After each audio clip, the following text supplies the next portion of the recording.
Good morning. My name is Aaron Wills. I am a William S. Richardson Law School graduate, and I have been working in the legal field for the last 6 years. While in law school, I wrote an article about the mass incarceration practices of the United States, in particular the over-incarceration of Native Hawaiians. This show is the first in a series of broadcasts we are calling Rehabilitation Coming Soon, in which we would take a critical look at the criminal justice system in Hawaii and the nation, and try to suggest ways to improve the system and make our communities safer. This is a very timely subject because if there is one thing liberals and conservatives agree on, it is that the highly punitive, get tough policies of the last 30 years have not worked. They have resulted in our prison population exploding to the point that the US now incarcerates more of its citizens than any other country in the world. Yet our communities are not safer. For example, Chicago has had 852 shootings this year, of which 152 were homicides, and they have earned the nickname Chirac. And we can scarcely afford the $80 billion a year it takes to keep almost 2.3 million Americans locked up. Individuals and groups across the country are looking for new and smarter ways to deal with crime and punishment. For example, the conservative Cook brothers have decried the overcriminalization of America and are donating money to the National Association of Criminal Defense Lawyers to address a broad range of justice issues, from mandatory minimum sentences to the right to competent counsel to sentencing disparities for minorities. The Obama administration has begun releasing more than 6,000 nonviolent federal prisoners after the US Sentencing Commission retroactively reduced the sentences for the crimes they were convicted of. And when the MacArthur Foundation announced that it was making $75 million in grant money available to communities interested in reducing their jail populations, over 200 communities from across the country came up with new ideas and applied for the money. In our series, we will talk to both experts and community leaders about what is the situation in Hawaii and what needs to change. Our guest today and the first guest in the series is Bob Merce. Mr. Merce is a retired lawyer who about 5 years ago started representing terminally ill inmates seeking compassionate release. That experience led to deeper concerns about the criminal justice system as a whole, and last year he helped organize a working group from the Department of Public Safety, the judiciary, and the legislature that traveled to Norway to learn about their prison system, which is generally considered to be the most humane and successful in the world, with a recidivism rate half that of the United States. Welcome, Bob. Thank you. It's a pleasure to be here. Well, first, I would wonder if you could tell us, Bob, how do you assess whether a criminal justice system is successful? A good question. I think there's about 4 things you need to look at from the outset. The first would be, what is the size of the prison population that you're dealing with? How many people are we incarcerating, and is that number stable? Is it going up or is it going down?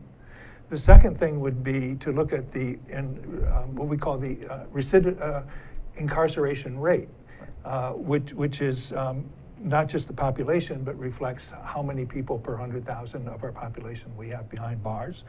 Another thing would be the recidivism rate, which simply means how of the inmates who are coming out, or prisoners coming out of prison, how many of them are staying out and how many are going back within 2 years. That is a real measure of the success of the criminal justice system. And the last would be, what are we paying for all this, and is it working, and is it cost effective? Okay. So those would be the criteria that I think would be most useful in looking at our criminal justice system, both in the United States and in Hawaii. Okay. What do you see as the main problems with the U.S. and, in particular, Hawaii's criminal justice system? Using those criteria that I just mentioned, let me just go through each of those quickly. Sure. In terms of our incarceration rate, which is how many people per 100,000 we're locking up. When I came to Hawaii in 1969, early 1970, there were 410 people in prison in Hawaii. That was in 1970, 410. Wow. Today, there are probably about 5,800. Right. It's been as high as 6,000 within the last few years. It's dropped off. So our prison population has gone from the time I came to Hawaii 46 years ago from 410 to about 5,800. So there's something going on there that's obviously very, very important. When I came to Hawaii, the incarceration rate, that is, again, how many people do we incarcerate per 100,000 people, was about 50 per 100,000. Today, it's 417 per 100,000. So we are obviously moving in the direction of locking up a lot of people for long periods of time. That's what would account for this explosion in our prison population. And so then we want to look at, okay, if we're locking up lots of people because we have identified, apprehended criminals, found them guilty, put them in prison, presumably the reason we incarcerate them is because when we want to, quote, teach them a lesson or change their behavior so that when they come out, they will not reoffend and will not commit more crimes. So how successful are we in that respect? These statistics are that in Hawaii, more than 50% of the prisoners who come out will reoffend within 2 years. So, so it's not even half will not recidivate. It's a greater number. So if you've got a system that's failing over half the time, then maybe it's important to look at that system. Right. And if we look at the costs, just, you know, I don't know that most people are aware of this, but the budget for the Department of Public Safety, which takes care of incarceration and is mostly concerned with incarceration and running the prison system here in Hawaii, the budget, I think, for this year, fiscal year 2016, is about $236 million. I think for the next fiscal year, 2017, Governor Ige is requesting about $241 million annually just to run the system. Add to that the fact that the legislature is talking about building a new jail here in Hawaii to replace OCCC, the Oahu Community Correctional Center. The tentative budget for that is around $489 million, which would make it, for state projects, the largest public works project in the history of the state that is run by the state. We're talking about another $200 million to build a new facility in Maui. The director of the Department of Public Safety testified earlier this year that all of the facilities on all of the islands are either at capacity or overcrowded, to the point where if there was a lawsuit, there's a good chance that a federal court would perhaps order the takeover by a receiver of our of our prison system. So they're trying to reduce that, but that's part of the problem. So you can see that, you know, if you take it all together, we've got a system that is incredibly expensive, going to become more expensive, and that doesn't seem to work in the sense that it doesn't change behavior, it doesn't make our community safer, because the people who come out commit new crimes. Yes. Okay. Well, on that note, what do you see as what do you think is the best approach to addressing the problems with the current criminal justice system? There's probably no one approach, but I think there's a couple of important considerations. One is, I think nobody has all the answers. Therefore, we should not rely on any one person or one group to chart the course into the future. What we need is the collective wisdom of the people of our state. We need to have legislators who are showing and demonstrating leadership in this area, and we have some good people like Greg Takayama right now, I think, who are helping us. We need people from the judiciary. We need former inmates, male and female. Mm-hmm. We need people from the University of Hawaii, the criminologists who know something about this. And we need people from the community who are not specialists, but who have a lot of good common sense. And we then need to start looking to what are the successful systems that are operating in the world and use those as the model. And I just think that's the most important thing. And to start thinking from the beginning in terms of what do we want this system to accomplish? If we're going to change it, how are we going to change it? What are the goals? what are the objectives? What is the mission and what is the vision for our criminal justice system? We've got to address that question from a community standpoint before we can do anything. On that note, you recently went to Norway to study a different criminal justice system than our own. Can you tell us a little bit about your trip and what you saw there? Yeah, I'd be happy to. We went to Norway, and it was a group of people from. There was Greg Takayama from the legislature, the chairman of the parole board, Bert Matsuoka, Justice Michael Wilson from the Supreme Court, James Serrano, who's the warden in the Maui Correctional Center, and we went under the auspices, and our trip was sponsored by the Prison Law Office in Berkeley, California, which is doing some great work and is bringing different groups of people from different states to Europe to introduce them to what's happening over there. We went with a group also from North Dakota, and some great people.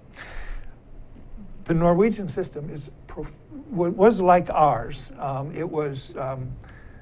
Back in the 90s, it had a lot of violence. It was punitive. It was deteriorating, and it wasn't working. It had a high recidivism rate. It was a system very much like ours that just didn't work. They sat down and said, "How are we going to change it?" And they came up with a whole integrated set of ideas that they have implemented that has made it the most successful prison system in the world. And it's successful because the people who come out of it don't reoffend. It makes their communities safer, and it is a much more efficient and humane way of dealing with the problem of crime than we have in this country. So, how is the recidivism rate of the United States compared to that of Norway? Well, Hawaii is, the recidivism rate, as I said, is greater than 50%. Right. I'm not sure exactly what the number is. It's over half reoffend within 2 years. National statistics are higher. We're doing a little better than the national average. I've seen numbers of 68, 70% nationally. Norway is 20%. 20%. Which, if the idea behind our criminal justice system is that if somebody offends and is convicted and sent to prison, that whatever happens to them in prison, that experience, when they get out, they won't come back into prison. Right. Ours is based on the idea that we'll make life so miserable for people in the prison system that it will deter them from committing another crime, which could bring them back into that unpleasant place. Okay. That's a good theory, but we know from the hard empirical evidence that it doesn't work. Right. Because if it worked, we would expect that 80 or 90% of those who come out stay out and won't come back. But instead, most of the people who come out do go back, more than half. So it's obviously it doesn't work. In Norway, the system works because 80% of the people who go to prison never return, only 20%. So what is so different? They started out from the very beginning that the prison experience should be, for both the staff who work in the prison and for the inmates, the atmosphere should be friendly, it should be supportive, it should not be authoritarian, it should have an emphasis on building good relationships, on healing, and on learning to have the skills that you need to stay out of prison. That's radically different from our experience over here, where when you come into prison, it's, well, I think most of us know kind of what's involved. Okay, and we will talk more about this after the break. Okay. Aloha, my name is Carl Campagna. I am the host of Think Tech Hawaii's Education Movers, Shakers, and Reformers. You can see our show every Wednesday at noon at 12 p.m. on thinktechhawaii.com, as well as visiting YouTube and finding the link for the show there. The show is also aired on OC16. We look forward to seeing you on the show. We have many wonderful guests, including Joan Husted, Corey Rosenlee, where we talk about the very important issues of education for our keiki. We look forward to seeing you there. Mahalo. Hi, I'm Donna Blanchard. I'm the host of Center Stage here on Think Tech Hawaii. I hope that you will tune in and watch the show. It is inspiring and uplifting and educational also. We talk with artists of all different ilk. We talk with them about what they do, how they do it, and most importantly, most dear to my heart, why they do it. And it never ceases to be fascinating when you get the answer to that question. I hope you'll join us on Center Stage, 2 o'clock Wednesday afternoons. Aloha. Aloha, my name is Richard Emery, and I host Condo Insider. We talk about issues facing the condo association throughout Hawaii and talk about solutions. When you think about it, about 1/3 of our population lives in some form of common interest real estate. We broadcast every Thursday at 3 p.m. Please tune in and thank you. Aloha. Hi, we're back. My name is Aaron Wills. We're continuing on with our series with Bob Merce here. This series is called Rehabilitation Coming Soon. And we are discussing Bob's recent trip to Norway to a different criminal justice system that has a proven record of recidivism rate at 20%. And that leaves 80% of the prisoners who leave there never come back. Just one comment, Bob. I know Norway is a wealthy country because of mostly the North Sea oil that they have. Can the U.S. afford a criminal justice system like the one in Norway? I think the answer is yes, clearly, because even though Norway is like the 4th wealthiest country in the world, the United States is like the 6th or 7th wealthiest country in the world. So the per capita income between the United States and the people of Norway is roughly comparable. They're a little bit, they have a little bit more per capita income than we do, but it's not a huge discrepancy. So we are a wealthy country, and if we had the will, we could certainly implement a program that is equally as good as theirs. I agree. Can the success of Norway's system be attributed to the fact they have a relatively small and homogeneous population? Not really. One of the prisons we went to was the main prison in Oslo Prison. It's a maximum security prison. It has, well, this is their largest prison, incidentally, and there's about 430 inmates in that prison. So all of the prisons in Norway are very small, and therefore they become much more manageable.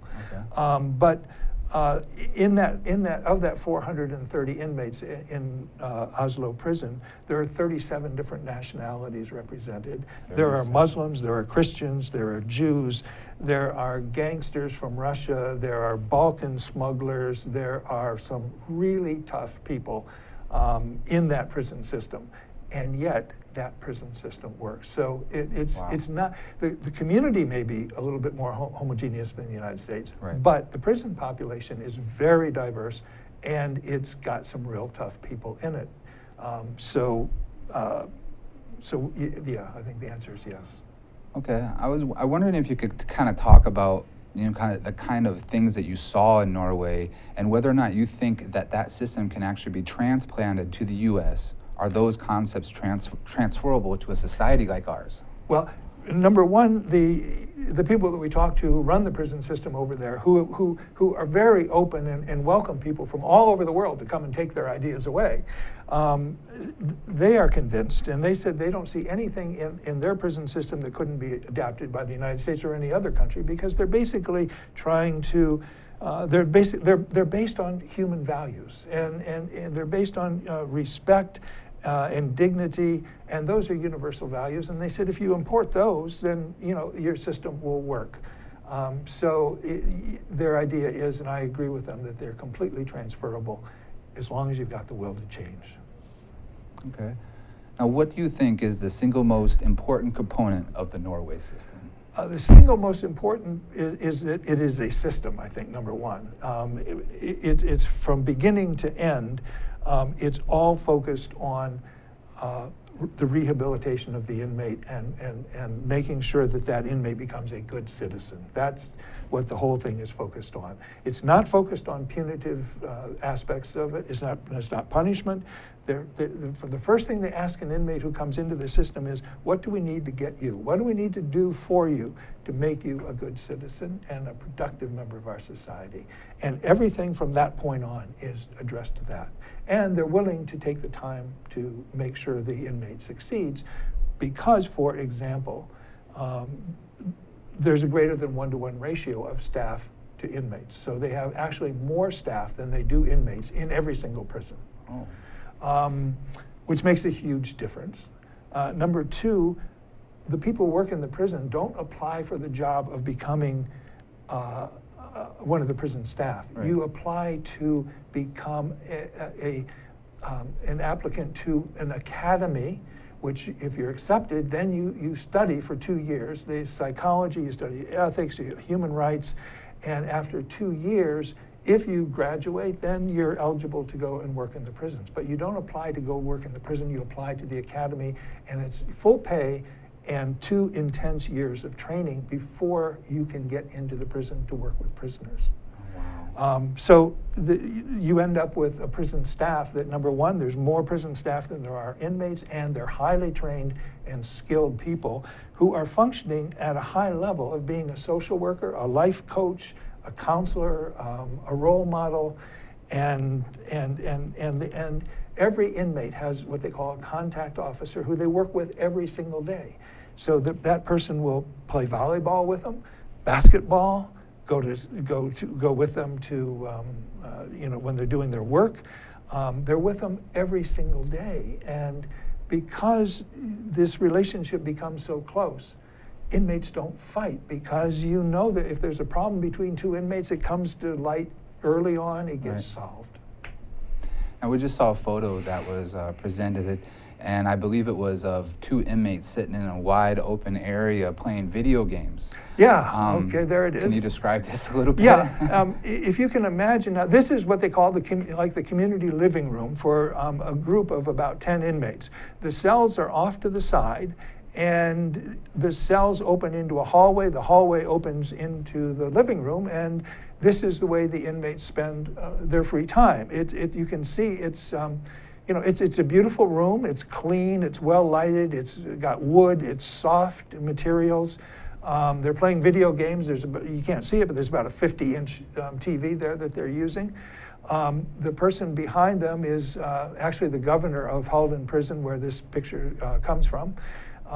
And you can see behind him some glass, and that's where there are people checking and making sure that nothing bad is happening. But this is where the inmates live, and you can see the way they're dressed. Yeah. They don't have uniforms. The idea is you make conditions within the prison as much like the conditions on the outside as possible. It's called the principle of normalcy. And the idea is that the farther you get away from the normal, the harder it is to get back into society. Therefore, no uniforms. Everybody wears street clothes. Everybody is out of their cell most of the time, because that's the way you live when you're on the outside. Right. You work because you work on the outside. You go to school because you go to school on the outside. You cook your own food, and here's a picture just coming up of that's part of the big living room that you saw before. It's just a different angle. This is the kitchen, and these are the inmates, and they live together. There's 10 of them. They all have their separate cell, and when it comes dinner time, they go shopping, and they bring their food and they cook. They use knives, they use cleavers, they use scissors, they use things that we would never allow an inmate to have, because the inmates have access to those things. That's a picture of their guest house, actually, where if you've been in for a while and you want to have a weekend with your family, there's a house right on the prison grounds. And this is the kitchen, and you go there and you meet with your family, your children. They have, they have all kinds of toys for the kids, and you actually spend a whole weekend within the prison walls, but in a private home. Wow, that is vastly different from the United States. That is vastly different than the United States. And they don't have problems with it. People don't use those knives as weapons. They use them to cook food. That's what they're supposed to be for. And it works. How did the cells look? Maybe we can put up a picture of the cells. part of the principle, there's a picture of Wow. one view of a Halden Prison cell. You can see on the right there is that's the bathroom, which has your private shower, private toilet, private sink and basin, and then you have a closet, and I think that's a refrigerator. You keep some things there. You can see the bed is the blue section on the right. It's made of wood, and it's not metal. And that's a little tiny flat screen TV. Wow. And that television is connected to get the inmate all the same channels as anybody in the community. It's not censored or anything like that. They can get everything, every channel, because again, this is part of the normalcy principle. You want life to be normal, and if you're a normal human being, you probably have your own room and your own bathroom. Wow. There's another different angle of a prison cell. It's a nice view. Nice view. Outside are trees. You have your desk. You have you have your books. There's a beautiful library within the prison, and they go and the inmates can borrow DVDs and a DVD player, bring it back to their cell. You call it a cell, but it's really kind of their room. And watch videos, borrow books. They decorate their cells, to make them reflect who they are, and it's a normal way of living. So you can focus on other things. The intent is not to make you miserable 24 hours a day. It's to say, we want you to change. We want to help you. We want to support you. We understand you need a decent place to live. We're going to give you a good place to live. How does the prison yard look? Because I know in America the prison yard is usually barren. There's nothing. There's no trees. There's right. No place to sit. How is that different? Well, of course, they have one old prison, which looks pretty bad, but that's the past. Here's a view of the grounds, and if you see in the back, there's a very tall wall, and that wall is huge, and it goes all around, and it defines what the prison is. But these are the grounds outside of the prison buildings. There are tall trees, there's grass, there's places to walk, to sit, to meditate. And there's no barbed wire on top of that fence. There are sensors, motion sensors on the other side in case somebody tries to go over, but nobody tries to escape. I mean, because sentences are generally fairly short. The sentence for escape is fairly strict. So it just doesn't make any sense to try and escape. I mean, people try and, live a different life. Right. Now, I know we talked before this show, and you explained to me that they are actually taken to town to go to shop for groceries and stuff. Sure. And can you explain a little bit about that? There's a principle that they operate under, which is that when you come into the prison, you're subjected to the greatest security and the most restrictions. But as you demonstrate that you are willing to work and improve, then you get greater and greater freedom. And you move to places where there are greater freedom, and now they're showing a picture of the commissary, which let me just say that when you saw the guys cooking together, this is where they go and shop to buy their food. I mean, it's not like you get snacks and Coke and candy bars. This is all the food that you would need. They have food for the Muslims, for the Jewish people, for the Christians, for everybody, all kinds of food. And they teach cooking. They teach the inmates how to prepare the food if they don't know it. But what were we talking about before that? Actually, we will pick this up after Okay. the break. And my name is Aaron Wills, and we'll continue on with Rehabilitation Coming Soon after this. Okay, this is Think Tech Hawaii, and it's Wednesday. Every Wednesday is Energy Wednesday here in Hawaii, the state of clean energy. 4 to 5 p.m. every Wednesday. Come and listen to us. And just to show you what I mean, I'm going to ask Sharon to tell us more. Come and see us every Wednesday, as Jay said. And we have people like Jim Albers from HECO here and co-host Ray Starling here every Wednesday. We not only go on Olelo and OC16, but also stream live. So please come visit us hear about the latest in clean energy. Okay, Jim, you've been here. You got any comment on all this? As important as energy is in all of our lives today, this is a great forum and a great format to vet those issues. So I encourage everybody to listen in and participate. Okay, Ray, what do you think for a close? Well, I think this is the greatest show in the energy world here in Hawaii. You can come here every week, 1 hour, and catch the latest on what's happening and hear from the people who really know what's going on, like Jim Alberts. We appreciate your coming today. Thank you.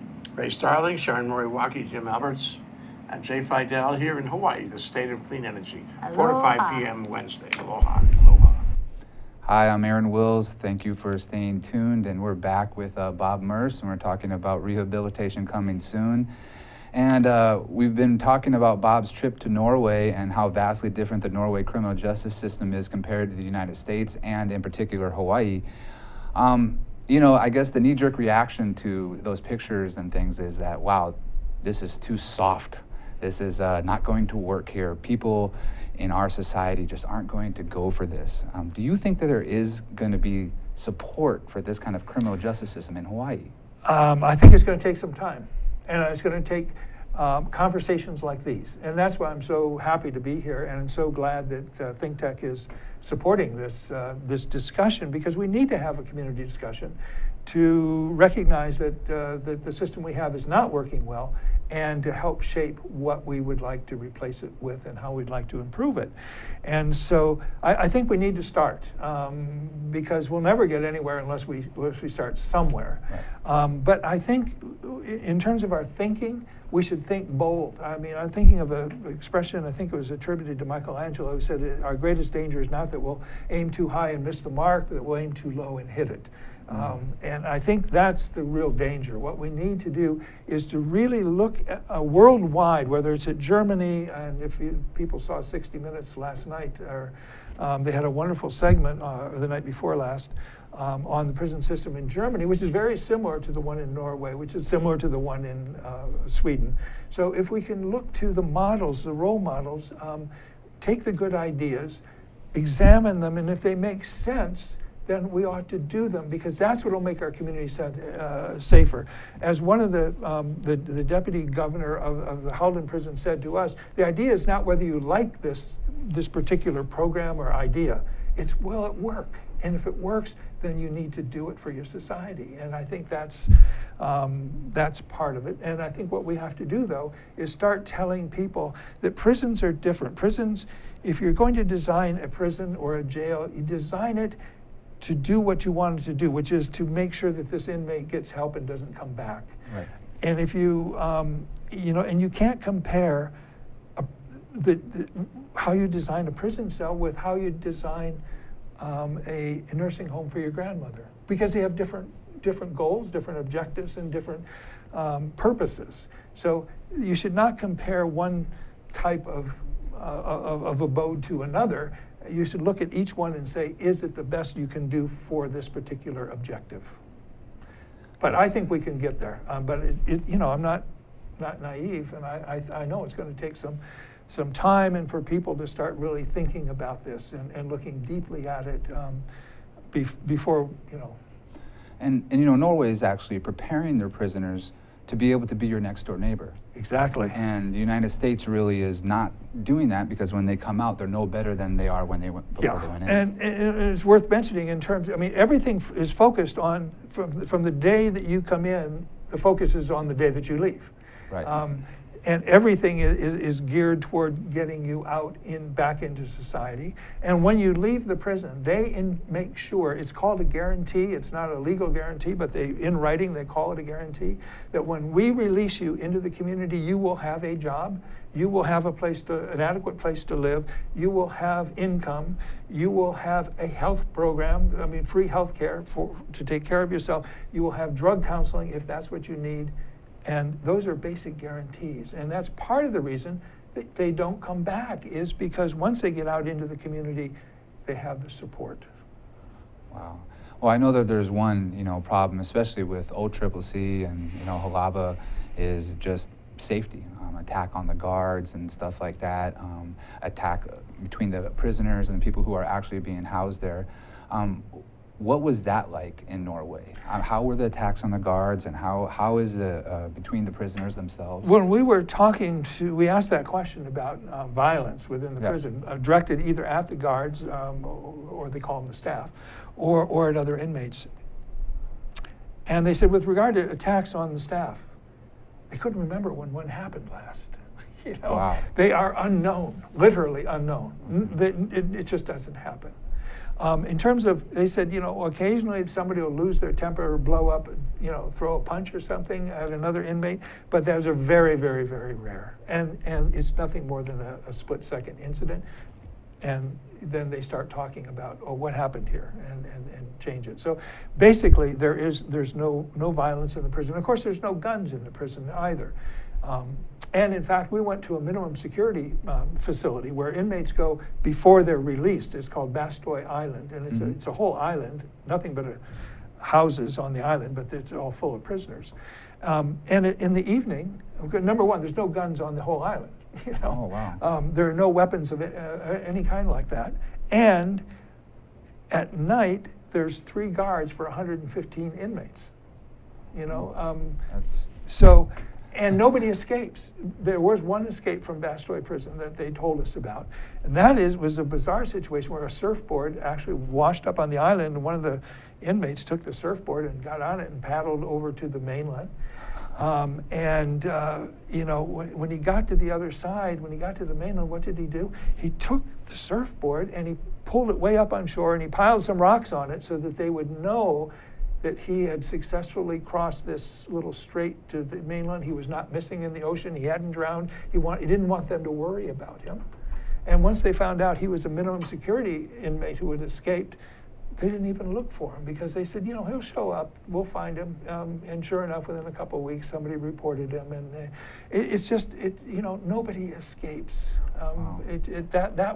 They told us about that because it's such a rare incident and kind of a humorous incident in a way. Wow. But almost zero escapes.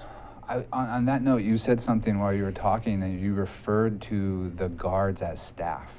Why is that? I mean, why are they not referred to as guards? Because they really have a different role than a guard. They're not. They are in some sense guarding people, but all of them are there to help the inmate develop in the way that the inmate should be developing. So they're there to talk to people. Somebody said, well, you know, how can you run a prison system when you don't have any weapons? They said, we do have a weapon, it's our mouth. Patience, talking, that is the way we resolve problems.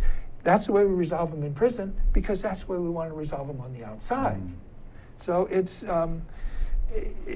and these are people who have gone through this academy for 2 years. So they're very, very well developed. And their guarding is a very small part of what they do. What they do is talk to the inmates about their situation, help give them guidance into what programs they should be doing, making sure that they're, you know, that they're performing at the top level. And that's not a guard. Wow. That again is vastly different from the United States. Totally different. Now, the state of Hawaii is talking about building a new jail to replace OCC. Right. Now, what do you think of that idea, and do we need a new jail? I think we do need a new jail. And I say that having, about 2 years ago, I wrote an op-ed piece in the Advertiser with Lauren Walker and said we should not build a new jail. But as I looked at the situation more closely, and as I spent some time at OCCC, our current jail, parts of which were built in the 1920s, it's a total disgrace. We need a new jail. Okay. They're talking about $489 million. It's obviously going to be a very expensive proposition, but we need one, and we need one that is a 21st century jail, by which I mean that we have thought out what is the vision, the goals, the mission of this jail. How can we divert people away from it? How can we make sure that we have the smallest jail population possible? How can we make sure that we aren't housing a bunch of people with mental problems in the jail? How can we make sure that people don't remain in the jail simply because they don't have the money to pay, $100 bail or $200 or $500? Right. We need to get those people out. We need to rethink what is a jail for our community in the 21st century, and build nothing until we've answered that question of what do we want to do, and how is it going to work to make our community safer. I know that the state right now is under contract with the Correction Corporations of America, which is CCA, for the prisoners that they house in Saguaro, about 1,400 to 1,500 of them. And the state is actually considering on employing CCA to build this new prison. What would your thoughts on allowing CCA to continue relations with the state of Hawaii? My thought is number one, as we said when we first began, we need to get a community input into the whole process, and really start rethinking what a jail is and what it should be doing in our community. Okay. Once we get that sorted out, and that's going to take some time, it's not going to be easy, then you need to bring in the best experts in the country or the world, if possible, to help you design a facility that will reflect the things that you intend to do within it, and use the latest thinking in terms of, for example, using a lot of wood instead of metal, because it's calming. It's better. There's a whole body of knowledge about how we can build prisons that are more healing, more humane, and we need to follow those things. And ultimately, who actually builds it, is less important than who designs it and plans it, and that has to be us, the members of our community. And it has to be get a broad consensus. And then my feeling is, once you've got the right people to think it through and to say this is what we need, then you need the best designers and architects that you can find anywhere in the country, and have them do the plans. And then who you build it, well, you put it out to bid. Okay, and briefly on that note, can you just talk a little bit about why the structure and the architectural setup in Norway works compared to what we have in place now here in America? Yeah, in part is the normalcy principle, the idea that we want everything to look as much like the outside as possible, and that's why when you see, for example, when you see the flat screen TV, number one, they get a lot of criticism for that. Obviously, people say, "What, a flat screen TV in a prison cell?" Well, it's the only kind that's made anymore today, basically. Right. But they having the ability to stay in touch with the world, they deliver the newspapers to the library every morning. I mean, the Norwegian newspapers come in, and the inmates go down and read the newspaper. It's the normal thing to do. They use wood, they use trees, they use artwork throughout the prison to build an atmosphere where people really want to behave in a civilized fashion, because they're living in a world where what's important are relationships and how you behave and how you treat other people. Those are the things that are most important to that whole system operating, and they support it with the best concepts and designs and materials available. It's a great idea. It is a great idea. Well, thank you, Bob, for all of your wisdom and knowledge on this subject. We definitely need to do this again. And join us next week as we continue the series, Rehabilitation Coming Soon. And please stay tuned. Coming up next is Sustainable Hawaii with Kirsten Turner. Thank you.